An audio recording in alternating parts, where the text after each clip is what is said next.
The Independent Artist Blueprint: Lyrics, Beats, and Revenue Streams. A guide to building your music career from scratch without a label. Written and narrated by Eric Leo. Chapter 1. Lyrics and Style.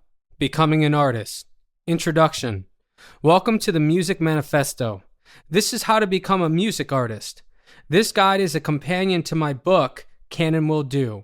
If you've already absorbed the core philosophy of Can and Will Do, the philosophy of possibility, determination, and success, you know that success isn't handed to you.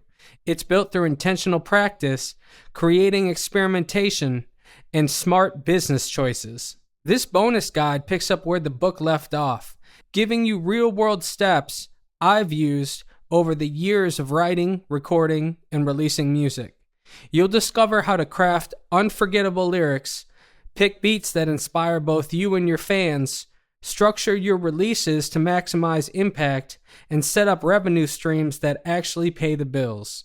Whether you're laying down your first verse at home or locking in with a studio pro, this roadmap will show you exactly what tools to use and how to use them so you can turn your artistic vision into a sustainable career.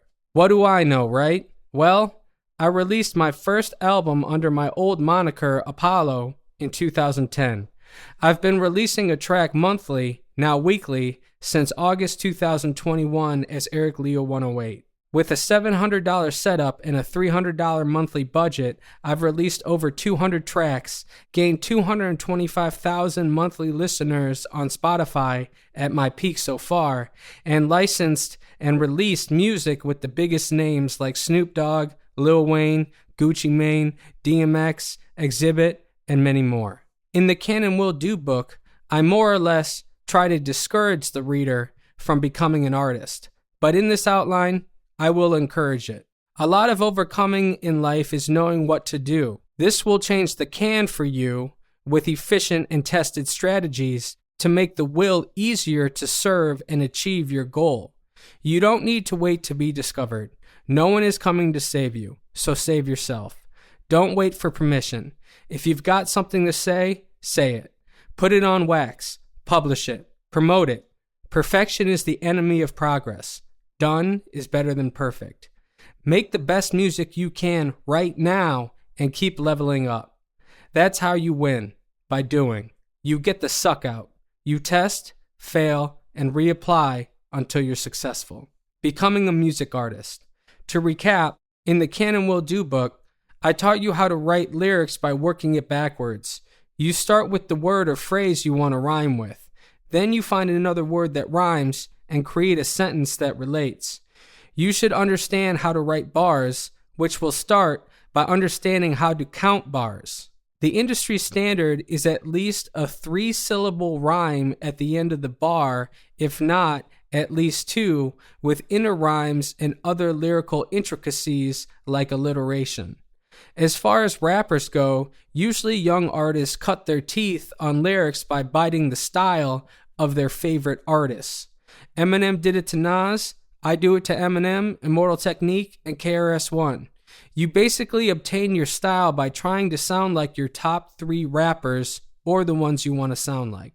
Then, through practicing your technique, you will develop your own style and sound that is uniquely your own. So, try to make a song that you think your favorite artist would make, even if it's about the artist. For example, one of Taylor Swift's first major songs was her track, Tim McGraw. Watch the movie Finding Forrester for a deeper understanding, but it is a tactic to initiate or inspire writing by using other idols' work as inspiration. Be careful with this tactic. Rappers copyright lyrics all the time. What you want to do is make it the same melody and change some words enough that it doesn't violate copyright and is seen as transformative, if anything. Besides the legal ramifications, if you're not careful, you could potentially offend your idol by repurposing their content without permission. Lyricism and writing techniques. The typical song structure looks something like this: intro, hook, verse, hook, verse, hook, outro. An example is Randy from the Tantu Gems album. A good hook is catchy, simple, and ultimately brings the track together. In writing a verse, you want to have two peaks of excitement, one in the middle and one at the end. You want to give them something to remember you by, which is the first peak, and psychologically, what you remember about the end of the experience is how you feel about the entire event. Therefore, make the ending spectacular or risk them remembering your verse as mediocre if you don't follow through. This is at least Eminem's tactic, who is the best-selling artist out of all artists of the 2010s. His best performing track, Lose Yourself, is an example of this technique. In the age of social media, to stop the scroll, you need to catch attention. Many rappers have the same philosophy about their music. This means no long intro because the audience doesn't have the patience for it. This is DaBaby's tactic and why all of his tracks start with him rapping right away. The game is to not allow viewers to skip before you deliver the message. A lot of people can rap. Few can say something worth hearing.